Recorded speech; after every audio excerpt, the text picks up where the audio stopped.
Hi amigos, welcome to my channel the Thrissur girl in London. Air fryer use ചെയ്തിട്ടൊരു chicken bun ഉണ്ടാക്കിയാലോ. ഇതിന് നമുക്ക് മൈദ, മുട്ട, പിന്നെ ഈസ്റ്റ്, പിന്നെ ഉപ്പ്, പിന്നെ ആവശ്യത്തിന് പഞ്ചസാര, ഈ എല്ലാ സാധനങ്ങളും കൂടെ ഒരു ബൗളിലിട്ട് ആവശ്യത്തിന് കുറച്ച് സൺഫ്ലവർ ഓയിൽ ഒഴിച്ച് മിക്സ് ചെയ്യുക. അത് കഴിഞ്ഞ് ആവശ്യത്തിന് വെള്ളം ഒഴിച്ച് നമ്മൾ ഇതുമാതിരി ഇടിച്ച് പരത്തി ആ ഒരു കൺസിസ്റ്റൻസിയിൽ എടുക്കണം. അതായത് നമ്മളിങ്ങനെ ജസ്റ്റ് ആയിട്ട് ഇങ്ങനെ തൊട്ട് നോക്കുമ്പോൾ അത് ഭയങ്കര എന്തായിരിക്കണം, സോഫ്റ്റായിട്ട് സ്മൂത്തായിട്ട് പോകണം. അതാണ് അതിൻ്റെ കൺസിസ്റ്റൻസി. അതിന് ശേഷം നമ്മൾ കുറച്ച് ഓയിൽ അതിൻ്റെ മേലെ ഇങ്ങനെ പുരട്ടിയിട്ട്, പിന്നെ അടുത്ത് നമുക്ക് ചിക്കനാണ് റെഡിയാക്കേണ്ടത്. ഞാൻ ചിക്കൻ ബ്രസ്റ്റ് ഫില്ലത്താണ് യൂസ് ചെയ്തത്. അത് കഴുകി ക്ലീൻ ചെയ്ത് ഉപ്പും കുരുമുളകും ഗരം മസാലയും കൂടി ഇട്ടിട്ട് നല്ലോണം ഇങ്ങനെ മിക്സ് ചെയ്തിട്ട് വറുത്തെടുക്കണം. ചിക്കൻ കട്ട് ചെയ്യുമ്പോൾ കുഞ്ഞ് പീസായി കട്ട് ചെയ്യാനായിട്ട് ശ്രദ്ധിക്കണം. ഞാൻ പിന്നെ ഒലിവ് ഓയിലാണ് ഇത് വറുത്തെടുക്കുന്നത്. നമ്മൾ വറുത്ത് കുറച്ചതൊന്നിങ്ങനെ വെന്ത് വരുമ്പോൾ ഇതുമാതിരി കുഞ്ഞു പീസാക്കി എടുക്കണം. പിന്നെ ആ കുഞ്ഞ് പാത്രം എനിക്ക് തികയില്ല അതിൻ്റെ സോസ് ഉണ്ടാക്കാനായിട്ട്. അപ്പോൾ ഞാൻ കുറച്ച് വലിയ പാത്രത്തിലോട്ട് മാറ്റിയതാണ്. നിങ്ങളുടെ കയ്യിൽ ഏതാണ് ഓയിലുള്ളതെന്ന് വെച്ച് കഴിഞ്ഞാൽ നിങ്ങൾക്കത് യൂസ് ചെയ്യാം. ഞാൻ എൻ്റെ കയ്യിലുള്ള ഓയിൽ യൂസ് ചെയ്തതെന്നുള്ളൂ. അത് ഞാൻ കുറച്ചും കൂടെ അതിലേക്ക് ആഡ് ചെയ്തതിന് ശേഷം ഇങ്ങനെ കുഞ്ഞു പീസാക്കിയിട്ട് മിക്സ് ചെയ്തെടുത്തു. ചിക്കൻ നല്ലോണം വെന്തതിന് ശേഷം നമ്മളതിലേക്ക് കുറച്ച് സബോള അരിഞ്ഞതിട്ടു. എന്നിട്ട് നല്ലോണം മിക്സ് ചെയ്തെടുത്തു. പിന്നെ നമ്മൾ മൈദയാണ് കുറച്ച് ആഡ് ചെയ്ത് കൊടുത്തിരിക്കുന്നത്. അതെന്തിനാണെന്ന് വെച്ച് കഴിഞ്ഞാൽ ആ ഒരു സോസ് ഉണ്ടാക്കുമ്പോൾ നല്ലൊരു ക്രീമി ടെക്സ്ചർ കിട്ടാൻ വേണ്ടിയിട്ടാണ് നമ്മൾ മൈദ ആഡ് ചെയ്ത് കൊടുത്തത്.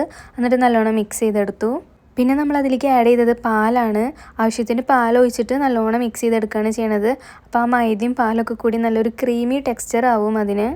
പിന്നെ ഞാനിവിടെ മെയിൻ ഇൻഗ്രീഡിയൻ്റ് ആയിട്ടുള്ള ചീസാണ് ഇട്ടത്. നമുക്ക് ആവശ്യമുള്ളത്ര ചീസ് ഇടാം. ഞാനിവിടെ 3 ചീസാണ് ഇട്ടത്. എന്നിട്ട് നല്ലോണം അത് മെൽറ്റ് ചെയ്തെടുക്കുക. അത് നല്ലോണം മിക്സ് ചെയ്തെടുത്ത് കഴിഞ്ഞാൽ നമ്മുടെ ഫില്ലിങ് റെഡിയായി. ഈ ഒരു ഫില്ലിങ്ങാണ് നമ്മൾ ബണ്ണിൻ്റെ ഉള്ളിൽ ഫില്ല് ചെയ്യുന്നത്. ഇനി നമ്മൾ ചെയ്യാൻ പോകുന്നത് ബണ്ണ് ഉണ്ടാക്കാനാണ്. നമ്മൾ ഓൾറെഡി അവിടെ മിക്സ് റെഡിയാക്കി വെച്ചിട്ടുണ്ടായിരുന്നു. അത് 2 മണിക്കൂർ കഴിഞ്ഞപ്പോഴത്തേക്കും ഇത്രയും സോഫ്റ്റായി കിട്ടിയിട്ടുണ്ട്. അത് നമ്മളിങ്ങനെ നല്ലോണം കുറച്ചുകൂടെ നന്നായി ഇങ്ങനെ മിക്സ് ചെയ്തതിന് ശേഷം നമ്മൾ ബണ്ണ് ഉണ്ടാക്കാൻ പോവാണ്.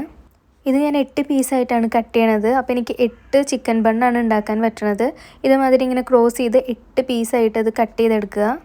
കട്ട് ചെയ്ത് കഴിഞ്ഞതിന് ശേഷം ഓരോ പീസ് എടുത്തിട്ട് നമ്മൾ ഇതുമാതിരി ഉരുട്ടി ഇങ്ങനെ ഒരു റൗണ്ട് ഷേപ്പാക്കി എടുക്കേണ്ടതാണ്. ഇങ്ങനെ ഈ ഒരു 8 പീസ് ഞാനിങ്ങനെ റൗണ്ട് ഷേപ്പാക്കി എടുത്ത് ഇങ്ങനെ സെറ്റ് ചെയ്ത് വെച്ചിട്ടുണ്ട്. എന്നിട്ട് അതിൽ നിന്ന് ഓരോ പീസ് എടുത്തിട്ട് നമ്മളിങ്ങനെ ചപ്പാത്തിക്ക് പരത്തണ പോലെ ചെറുതായിട്ടൊന്ന് പരത്തിയെടുക്കുക.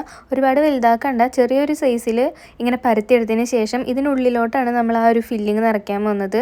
ഇതിനുള്ളിലോട്ട് ആ ഫില്ലിങ് നിറച്ചതിന് ശേഷം നമ്മളത് ജസ്റ്റ് ഇങ്ങനെ കവർ ചെയ്തെടുക്കും. അതിങ്ങനെ പൊതിഞ്ഞെടുത്തിട്ട് ഒന്നും കൂടെ ജസ്റ്റ് ഒന്ന് റൗണ്ട് ചെയ്തെടുക്കുകയാണ് ചെയ്യുന്നത്. നമ്മൾ വീട്ടിൽ കൊഴുക്കട്ടയൊക്കെ ഉണ്ടാക്കില്ലേ, ഉള്ളിൽ ഫില്ലിങ് വെച്ചിട്ട് ചുറ്റിനും ഇങ്ങനെ റൗണ്ട് ചെയ്തെടുക്കില്ലേ, ഏകദേശം അതുപോലെയൊക്കെ തന്നെ ഇതിനുള്ളിൽ ഇങ്ങനെ ഫില്ലിങ് വെച്ചിട്ട് മറ്റു ഭാഗങ്ങളിങ്ങനെ കവർ ചെയ്തെടുത്തിട്ട് ഇങ്ങനെ ജസ്റ്റ് ഇങ്ങനെ ഉരുട്ടി എടുക്കുക. അങ്ങനെ നമ്മൾ കട്ട് ചെയ്ത് വെച്ച് ആ 8 പീസും എടുത്തിട്ട് ഫില്ലിങ് നിറച്ച് ഇങ്ങനെ ഉരുട്ടി ഉണ്ടയാക്കി എടുക്കണം.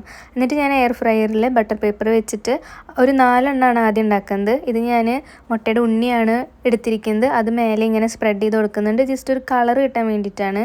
അങ്ങനെ 4 എണ്ണത്തിലും നമ്മൾ ഈ മുട്ടയുടെ ഉണ്ണി ഇങ്ങനെ സ്പ്രെഡ് ചെയ്ത് കൊടുക്കുന്നുണ്ട്. അങ്ങനെ എല്ലാതും സ്പ്രെഡ് ചെയ്ത് കഴിഞ്ഞതിന് ശേഷം എയർ ഫ്രൈയിലോട്ട് കയറ്റാണ്. ഞാൻ ടെമ്പറേച്ചർ വെച്ചിരിക്കുന്നത് 160ഉം ടൈമിങ് വെച്ചിരിക്കുന്നത് 25 മിനിറ്റ്സും ആണ്. അതിനുള്ളിലിരുന്ന് അത്രയും സമയത്തിനുള്ളിൽ അത് സെറ്റ് ആയിക്കോളും. അങ്ങനെ എല്ലാം കഴിഞ്ഞ് നമ്മുടെ ചിക്കൻ ബൺ റെഡി ആയിട്ടുണ്ട്. സംഭവം നല്ല സൂപ്പർ ടേസ്റ്റി സാധനമാണ്. എയർ ഫ്രയർ വെച്ച് ഉണ്ടാക്കിയ കാരണം നമ്മളതിലത് ഓയിലൊന്നും യൂസ് ചെയ്തിട്ടില്ല. അപ്പോൾ എല്ലാവരും ജസ്റ്റ് ഒന്ന് ട്രൈ ചെയ്ത് നോക്കുക. പിന്നെ ഇത്രയുള്ളൂ. Okay, tata, by.